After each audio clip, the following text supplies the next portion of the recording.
Okey, hai, Assalamualaikum. So, kita jumpa lagi untuk set 1 yang telah saya bagi pada awak. Tahniah kepada semua yang dah buat. Siapa yang belum buat, fikir-fikirkanlah. Jadi, sekarang saya nak tunjuk jalan kerja bagi setiap soalan yang saya suruh buat. Okey, kita start daripada soalan nombor 1. Okey, soalan nombor 1, dia kata, rajah 1 menunjukkan fungsi f yang memetakan x kepada y. Anak panah ni maksudnya pemetaan. Dan juga fungsi g yang memetakan y kepada z. Yang mana dia suruh awak cari f songsang G songsang negatif 2. Kalau daripada kiri ke kanan kita panggil normal lah, fungsi normal biasa. Tapi kalau songsang daripada kanan ke kiri.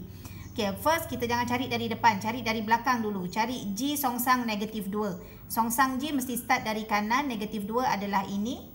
Jadi sekarang kita cari dulu G songsang negatif 2, nilai dia apa? Songsang kan? Oh, nilai dia 4. Daripada 4 baru kita masuk f songsang. Sekarang kita dah masuk dalam pemetaan f. Jadi fungsi f. Jadi daripada 4 kita tengok kalau kita songsangkan nilai 4 ni kita dapat berapa? 7. Maka nilai di sini 7. Sebab tu dia tak perlukan jalan kerja. Okey? Right. Dia kena faham konsep sahaja. Sama juga dengan B. Dia minta GF negatif 2. Cari dulu bahagian belakang. F negatif 2 ni nilainya berapa? F. Sebab ni bukan songsang. So start dari kanan. F negatif 2 nilainya negatif 5. So, baru kita pergi ke depan, kita tengok pula G dia, negatif 5 ini, jika dia melalui fungsi G, nilainya berapa? 16. Maka jawapan sini adalah 16. 2 markah, 1 markah, 1 markah. Okey, seterusnya kita pergi kepada soalan yang kedua. Soalan yang kedua, dia kata diagram 2 menunjukkan hubungan di antara set A, ini set A iaitu domain, sini domain, dan juga set B yang kita panggil sebagai codomain. Okey, awak kena tahu dalam bentuk graf. Carikan image bagi 2. Image bagi 2. So, image bagi 2 dia nak image yang mana 2 ini adalah objek. So, 2 image bagi 2 adalah S dengan image bagi 2 adalah S dengan U. Ada lagi tak? Image bagi 2 S dengan U. So, image S dan U. Perlu tak tanda tata tanda fungsi? Tak perlu sebab dia hanyalah image. Image ni elemen. Okey, yang tak perlu tata tanda fungsi image dengan objek sahaja. Okey, yang seterusnya carikan julat hubungan itu. So julat hubungan dia adalah minta julat. Julat itu sama juga dengan image, cuma bezanya image tersebut dia tidak ada tata tanda fungsi. Julat mesti ada tata tanda fungsi. Okey.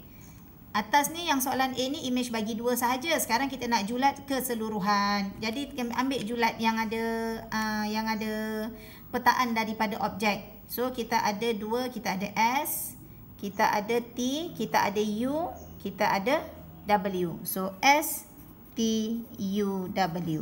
Tata tanda fungsi. Okey? Itu yang kita namakan sebagai julat. Dia sama je dengan image tapi dia cuma bezanya dia ada tata tanda fungsi, image tak ada. Sebab image ni elemen, julat ni kumpulan. Hubungan itu dalam bentuk pasangan tertib. Pasangan tertib macam biasa. Ambil sini dia punya tata tanda set dia tu. Gitu. Gediknya tu. So ambil satu-satu. 2 dengan S. 2 juga dengan U, 4 dengan T, 6 dengan W. Okey, cukup 3 markah. 1 markah, 1 markah, 1 markah. Okey. Right, seterusnya kita pergi kepada soalan yang ketiga. Straight line. Diberi bahawa garis lurus Y sama dengan M1 tolak 2X ialah garis tangent kepada lengkung Y tolak X kuasa 2 sama dengan 2. Carikan nilai-nilai. Okey, ni kita buat penyelesaian dia. Sekejap. Okey, di sini.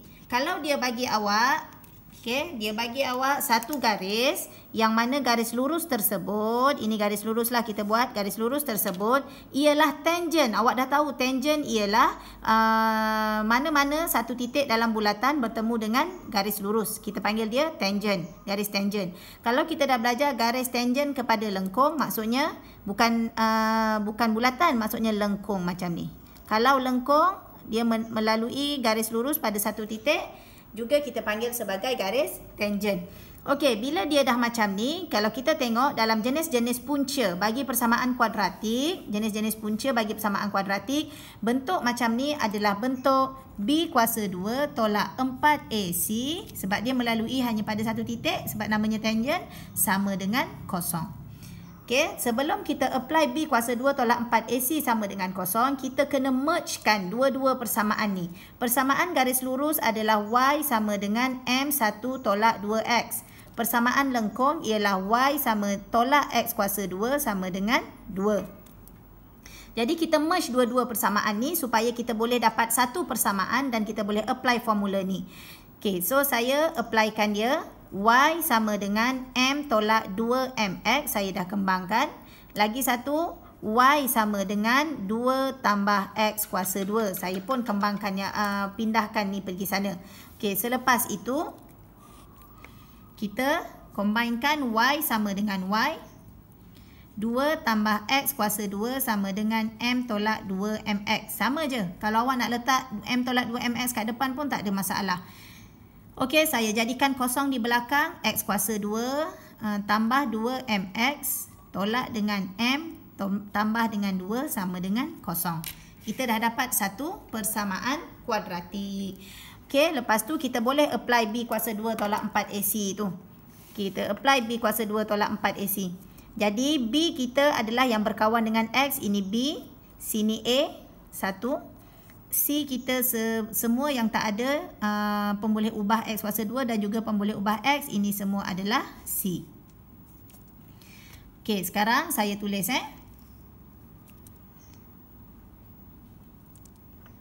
Okey, so B kita 2M. Ambil sahaja dia punya perkali. Tak payah ambil pemboleh ubah X. X tu tak payah ambil. 4, A kita 1, C kita negatif M tambah 2 sama dengan kosong. Selesaikan 4M kuasa 2. Tolak dengan 1 darab negatif M, negatif M. Saya buat satu-satu. 1 darab 2, 2. Okey, so 4M kuasa 2 tambah dengan 4M tolak dengan 8 sama dengan kosong. Tekanlah kalkulator, awak akan dapat nilai M awak tu. M sama dengan negatif 2, M sama dengan 1. M sama dengan negatif 2, M sama dengan 1. Jangan lupa masukkan nilai jalan kerja. So kalau tambah jadi tolak, kalau tolak jadi tambah. Okey, selesai. Ini jawapan dia untuk soalan yang ketiga. Okey, selesai soalan yang ketiga, kita pergi pula kepada soalan yang keempat. Soalan yang keempat dia minta range ataupun julat. Okey, cari julat bagi nilai-nilai X bagi 23X tolak 30 lebih kecil 3X tolak 2, X tolak 1. Okey, bila dapat soalan macam ni, ni maksudnya soalan fungsi. Right? So, saya pergi kepada soalan ini. Sekejap ya. Okey, kita pergi kepada soalan ini. Saya salin dulu. Okey, saya salin dulu soalan ni. 23X tolak 30. Ni saya kembang Ni saya kembang terus.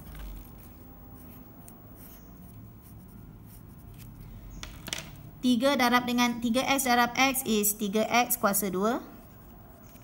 Tolak dengan 3X, tolak 2X. Tambah dengan 2. Okey. 3X darab X, 3X kuasa 2. Okey, 3X darab, tolak 1, darab negatif 1 dapat negatif 3X, negatif 2X tambah dengan 2. Okey, dah dapat macam ni, susunlah, jadikan sama dengan kosong. Saya nampak dekat sini dah positif X kuasa 2 dia, saya akan letak kosong dekat sini. Yang lain sebelah sini ni awak pindahkan sebelah sana, senang. 3X kuasa 2, ini akan jadi kosong. Tolak 3X, tolak 2X tambah dengan 2. Tolak 23X tambah dengan 30. So awak akan dapat 3X kuasa 2 akan tolak 23. Kita akan dapat negatif 28X. Negatif 28X tambah 30 tambah 2 kita akan dapat tambah 32. Okay, student dia tak biasa kosong dekat depan, tak ada masalah, awak tukar je kat belakang. Should be no problem. Okay. Tapi make sure hati-hati ni. Ni lebih besar kan? Dia ni pun lebih besar dari kosong. Okay, hati-hati kat situ. Alright, sekarang kita nak bina pula kita punya graf. Sebelum kita bina graf, jangan lupa cari dia punya border. Okay, border kita akan dapat... border kita akan dapat X 4/3 X 8. Jangan lupa buat jalan kerja kat tengah-tengah ni. Jangan lupa buat jalan kerja dia. Okey, so dapat macam tu. Kita lukislah graf di sini.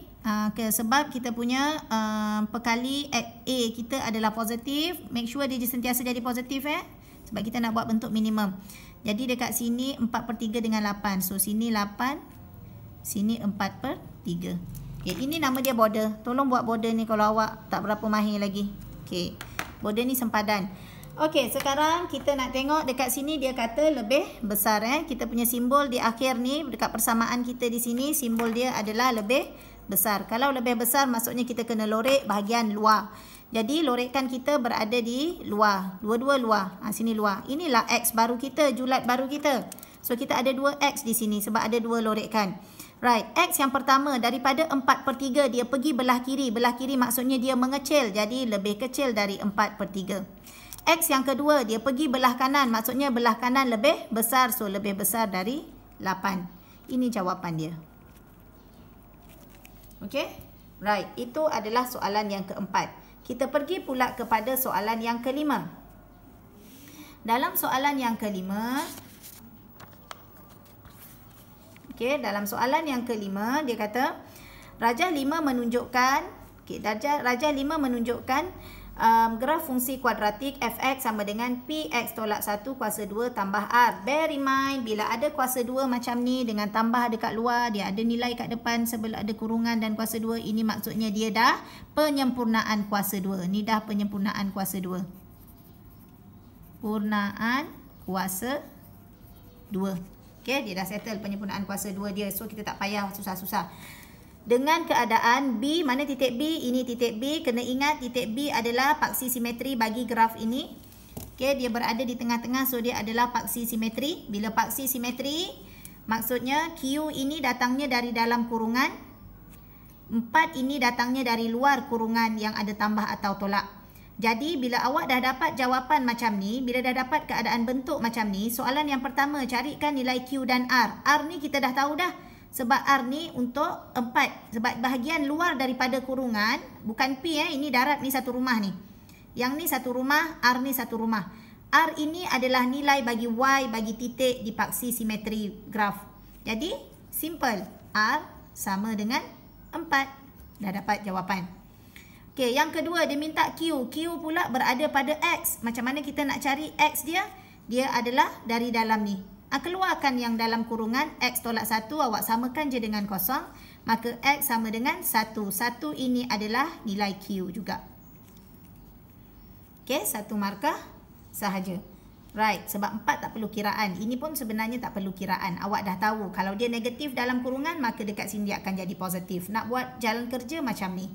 Okey, yang B, carikan nilai P yang sepadan. Okey, carikan nilai P yang sepadan. Maka kita gantikanlah. Kita ada titik 30 dekat sini. Jangan guna titik Q4 ni. Sebab Q4 ni kalau awak gantikan dekat sini, awak dapat kosong juga nanti. Sebab dia memang berada di dalam sini. Sebab R ni kan memang 4 kan. Ambil titik selain daripada titik. Ini kita panggil titik maksimum. Sebab bentuk dia bentuk masam. Okay, B ni titik maksimum. Jadi kita ambil titik 30 ni, kita gantikan dalam persamaan ini untuk cari P. Okay, saya gantikan. P, X tolak 1 kuasa 2 tambah dengan 4. Sebab R kita 4 tadi kan. Okay. Jadi, kita gantikan dengan titik 30. Ni titik ni. Okay, saya gantikan dengan titik 30. Kita akan dapat Fx kita kosong. P kita tak tahu, X kita 3 tolak 1 kuasa 2 tambah dengan 4. 3 tolak 1 is 2. 2 kuasa 2, 4. So, 4P. Tambah dengan 4 sama dengan 0. Right? So, P kita pindahkan negatif 4 sama dengan negatif 4 sama dengan 4P. Jadi, P sama dengan bahagi dapat negatif 1. So, P kita adalah negatif 1. Right? Selesai dekat situ. Okey. So, sampai nombor 5 dahulu. Nanti kita akan sambung untuk video seterusnya, nombor 6 dan seterusnya.